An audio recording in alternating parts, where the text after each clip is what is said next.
نبی پاک صلی اللہ علیہ وسلم نے صبح اٹھ کر بستر پہ بیٹھ کر آنکھ کو مسلتا ہے، فطری بات ہے، آدمی مسلتا ہے آنکھ.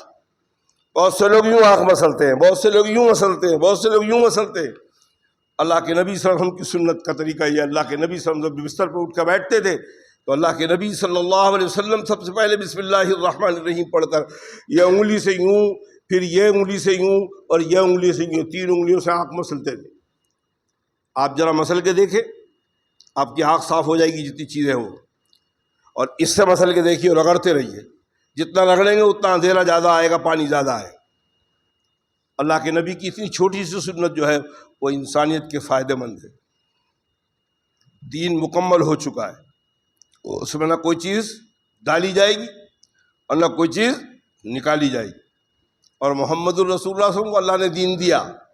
اب یہ دین ہو گیا نسبت کی حیثیت سے محمد صلی اللہ علیہ وسلم کا.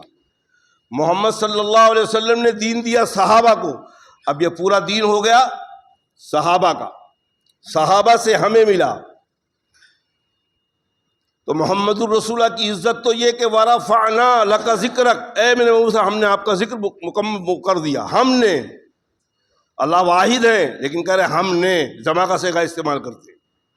جب ہم تم کہے کہ ہم ساتھ میں چل رہے ہیں، میں تنہا آؤں گا تو میں اکیلا آیا ہوں، اور جب 2 لوگ ساتھ میں ہوں گے تو ہم لوگ آئے ہیں. اللہ تنہا ہے لیکن وَرَفَعْنَا لَكَ ذِكْرَكَ، ہم نے آپ کا ذکر بلند کر دیا. لفظ ہم استعمال کر رہے ہیں، جمع کا صیغہ استعمال کر رہے ہیں. جب کوئی پریشان مصیبت زدہ کوئی آدمی ہوتا ہے وہ تنہا ہوتا ہے، اور جو تسلی دینے آتا ہے وہ بھی تنہا ہوتا ہے، لیکن وہ کہتا ہے تم گھبراؤ مت، ہم تمہارے ساتھ ہیں.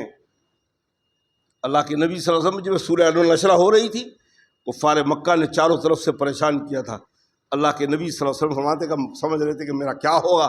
اللہ نے سورہ النشر نازل فرمائی. اے میرے محبوب صلی اللہ علیہ وسلم فقط مت ورفعنا لک ذکرک، ہم نے آپ کا ذکر بلند کر دیا ہے. کتنا بلند کیا ہے؟ میں نے ابھی بتایا آپ کو کہ ساری دنیا کے انسان مسلمان ہو جائے اور تعریف شروع کرے جناب رسول کی. اللہ کی قسم اللہ کے نبی کی زلف کی تعریف نہیں کر سکتے، پوری تعریف تو بہت دور کی بات. اور اگر اور آگے بڑھ کے کہوں کہ اللہ کے نبی کی صحابہ کی تعریف نہیں کر سکتے، اللہ کے نبی کی تو بات بہت دور ہے.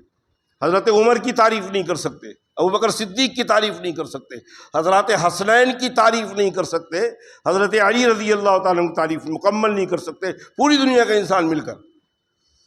تو جو لوگ اللہ کو نہ مانتے ہوں، آپ اندازہ لگائیں کہ ساری انسانیت مل کے تعریف نہ کر سکے جناب رسول اللہ صلی اللہ علیہ وسلم کی، وہ ساری انسانیت مل کے تعریف کیا کرے گی جناب اللہ رب العالمین کی.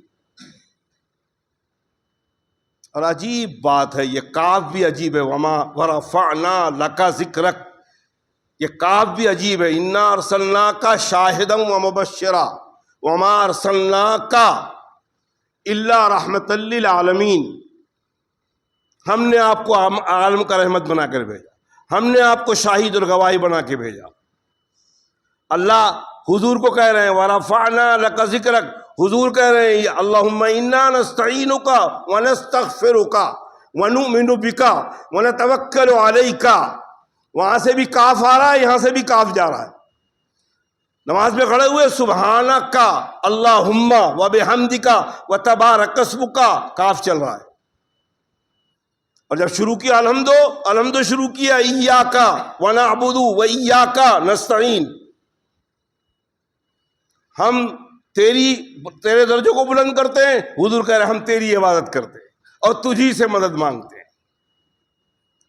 یہ وہ سلسلہ ہے اللہ رب العالمین کا اور جناب رسول کا کہ دنیا تو ابھی دیکھ ہی رہی ہے، کل قیامت بھی نظر آئے گا یہ سلسلہ جناب رسول اللہ صلی اللہ علیہ وسلم. عجیب کاف کا معاملہ ہے. ورفعنا لک ذکرک، ہم نے آپ کے ذکر کو بلند فرما دیا. ارے نبی پاک صلی اللہ علیہ وسلم کا ذکر تو بہت دور کی بات ہے، صحابہ کا ذکر آج تک تاریخ لکھی جا رہی ہے خلفائے راشدین پر، صحابہ کرام پر. تمام صحابہ کی مکمل تعریف بڑے بڑے مفسرین کر نہیں سکے. تو یہ اللہ کے نبی صلی اللہ علیہ وسلم کا معاملہ ہے. اسی لیے صحابہ کی جماعت تیار ہوئی. آپ کی تربیت میں کون سی جماعت تیار ہوئی؟ صحابہ کرام. جب صحابہ لفظ ہو جاتا تو صحابہ میں خود بخود اہل بیت آ جاتے ہیں.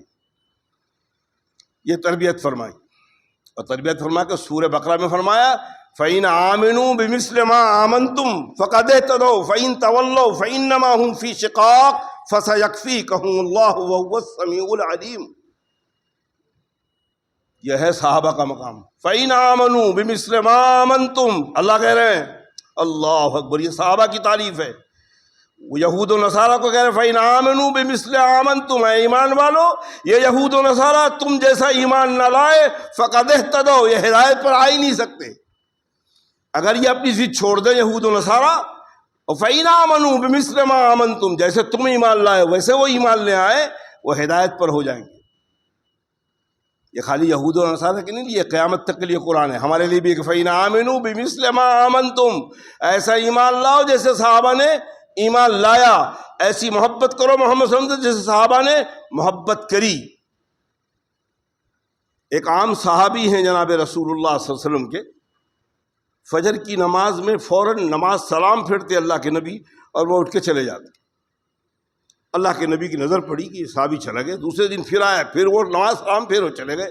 اس طرح 3 دن یا 5 دن تک فجر کی نماز کے بعد سلام پھیرے، اللہ کے رسول صلی اللہ علیہ وسلم کی مسجد سے اٹھ کر چلائیں. فجر کے بعد اللہ کے رسول کی مسجد چلتی تھی. یہ صحابی نہ 3 دن بیٹھے نہ 5 دن بیٹھے. اللہ کے نبی صلی اللہ علیہ وسلم نے ایک دن فجر کی نماز کے بعد روک لیا اور فرمایا میرے صحابی کیا بات ہے، ذرا بہت غور سے سنیے گا. یہ عام صحابی کی بات ہے، ابو بکر کی کیا بات ہوگی، عمر کی کیا بات ہوگی، فاروق اعظم کی کیا بات ہوگی، اور عثمان غنی کی کیا بات ہوگی. فرمایا یا رسول اللہ صلی اللہ علیہ وسلم فجر کے بعد میں اس لیے چلا جاتا ہوں، میرا جو گھر بنا ہوا ہے اس کے بازو میں یہودی کا گھر ہے، میری دیوار آدھی ہے، یہودی نے کھجور کا درخت لگایا ہوا، اس کھجور کی درخت کی کچھ ڈنگالی کچھ لڑیاں میرے گھر پر آ جاتی ہیں. کھجور اس وقت پکا ہوا اور کھجور گر جاتے ہیں میرے گھر میں، اس لیے فجر کے بعد بھاگتا ہوں کہ وہ یہودی کی کھجور اٹھا کر اس کو دے دوں، کہیں کوئی غلطی سے میرا بچہ منہ میں نہ ڈال لے. ہم کیا عمل کریں گے جناب رسول اللہ کہ ہم کیا محبت کریں گے. اللہ ہمیں محبت کا سلیقہ صحابہ سے دے. نہ یہودی نے نہ ڈاکے کا مال ہے نہ چوری کا مال ہے، نہ یہودی نے منع کیا ہے کہ میری ڈنگالی سے کوئی کھجور کیا گر جائے تو اس کو تم لینا نہیں، مجھے واپس کرنا. کوئی ڈیمانڈ نہیں ہے یہودی کا.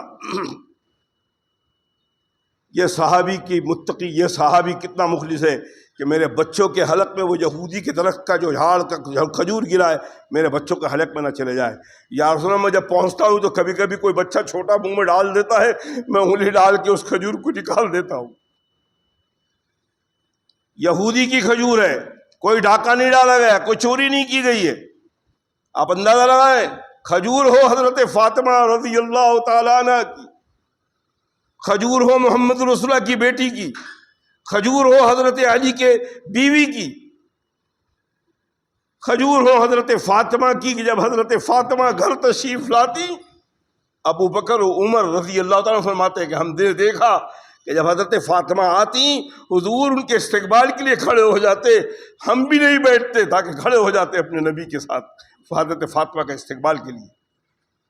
اس فاطمہ کی کھجور، یہودی کی کھجور ایک عام صحابی نہ کھائے، اپنے بچوں کو نہ دینے دے. فاطمہ کی کھجور، فاطمہ کے فدق کا معاملہ، فاطمہ کے فدق کی پوری پیداوار ابوبکر صدیق کھا جائے. سب سے اول درجے کا صحابی جو غار حرا میں ساتھ میں ہے، جس کو محمد صلی اللہ علیہ وسلم نے 17 وقت کی نماز اپنے مصلی پہ کھڑا کر کے اپنی موجودگی میں پڑھوایا، وہ فاطمہ کا کھجور کھا جائے، فاطمہ کی زمین ہڑپ کر لے. یہ وہ تاریخ ہے. اس تاریخ کو ایمان والا کبھی نہیں مانتا. ایسی تاریخ صحابہ کے مقام کو، اہل بیت کے مقام کو جو قرآن نے بتا دیا، جو حدیث نے بتا دیا، ہم اس کو مانتے. عام صحابی یہودی کی کھجور نہیں کھا رہا ہے. ابو بکر صدیق فاطمہ کی کھجور کھا جائے رضی اللہ تعالیٰ عنہ. ابو بکر صدیق خلیفہ بنے. خلیفہ بننے کے 3 یا 4 دن یا 5ویں دن مسجد نبوی سے باہر نکلے، حضرت حسین تشریف لا رہے. اٹھایا، پکڑ لیا، گود میں اٹھایا، کندھے میں بٹھا لیا حضرت حسین کو ابو بکر صدیق نے. لوگ جمع ہو گئے، پوچھے ابو بکر خیریت تو ہے؟ حسین کو تم نے کندھے بٹھا لیا؟ فرمایا میں نے نبی نے کندھے میں بٹھایا تھا، نبوت کی سنت ادا کر رہا ہوں، جیسے میرے نبی نے کیا تھا ویسا میں کر رہا ہوں، کندھے پہ بٹھا لیا ہوں، گود میں لے لیا ہوں، حسین کو چوم رہا ہوں. یہ محبت تھی صحابہ، ہم نے بانٹ دیا. یہ صحابہ کرام کا معاملہ تھا. حضرت شیما عدی بن حاتم کی بیٹی، عدی بن حاتم کی بہن، حاتم تائی کی بیٹی، جنگ ہوئی، پورا عدی بنو عدی جو ہے وہ قید ہو کر مدینہ منورہ تشریف لائے. لڑکی نے دیکھی مسجد نبی میں اللہ کے رسول بیٹھے ہیں، فرمایا یہ تو میرا بھائی ہے محمد، جس کو میں گود میں لے کے چلا کرتی تھی، تو مجھے اس کے بعد لے جاؤ. صحابہ پہنچے، فرمایا یا رسول اللہ ایک لڑکی آئی ہے اور کہہ رہی ہے آپ کی بہن ہے. حضور اکرم صلی اللہ علیہ وسلم اپنی چادر دی، فرمایا اس چادر کو اڑا کے اس بہن کو لے کر آؤ.